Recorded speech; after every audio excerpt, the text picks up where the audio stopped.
Toute leur plaidoirie est basée sur des mensonges, faux témoignages qu'ils ont déjà utilisés il y a 20 ans pour me virer moi et ma famille. Et ils utilisent les mêmes arguments aujourd'hui, c'est-à-dire des violences psychologiques autour de ma pirogue, ma petite étant complètement traumatisée. C'était il y a un mois. Teiki Pambrin espérait que la justice allait être de son côté, mais ce matin, le juge des référés a tranché en faveur de la société Frangipanier, qui représente la succession de Marlon Brando.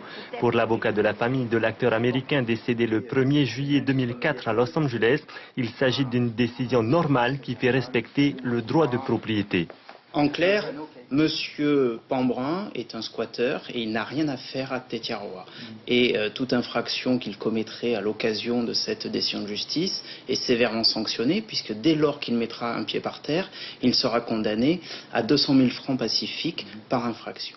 Au mouillage dans le lagon de Tetiaroa, atoll paradisiaque à seulement 53 km de Tahiti, et ce depuis près de 20 mois, la pirogue de Teiki Pambrin devra quitter le domaine public sous peine d'amende et même de s'en éloigner jusqu'à la distance de 10 km. Lui-même, qui se dit un ardent défenseur de l'environnement, n'hésite pas à vivre avec sa pirogue sur le lagon, où nous ne savons pas où il déverse ses eaux usées, si ce n'est dans le lagon.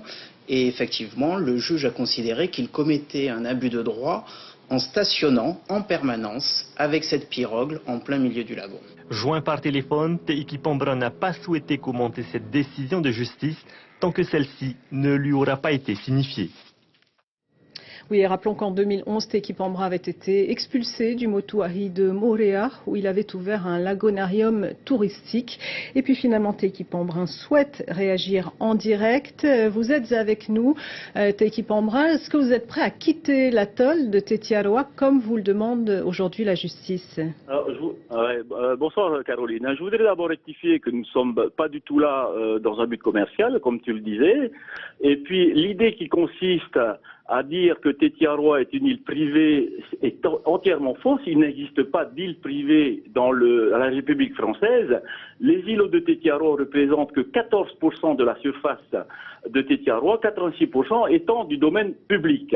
Donc ce que je voudrais aussi dire par là, c'est que le tourisme tel qu'on nous le présente actuellement est une forme de colonialisme beaucoup plus insidieuse que la période du CEP, que nous devons, sous couvert d'écologie de l'hôtel, ce qui est entièrement faux, puisque l'hôtel a été fait entièrement avec les coraux du lagon, tels que la piste.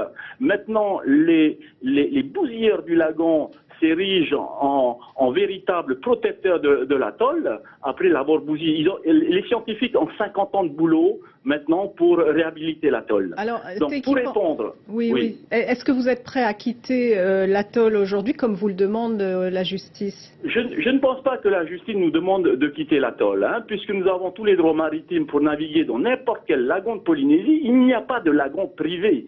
Le domaine public maritime est inaliénable et imprescriptible. Donc il n'est pas question, mais du tout question de quitter l'atoll. Il n'est pas du tout question. Nous allons rentrer dans une phase de résistance. Pourquoi? Pas pour nous simplement. Nos contingences n'ont rien à voir. C'est pour notre peuple à tous. C'est-à-dire qu'on touche directement à l'essence même de notre culture, à l'espace de liberté qu'on a en Polynésie. On se targue tous que la Polynésie est aussi grande que l'Europe, mais en réalité, il y a un 10 millionième de surface à l'abri.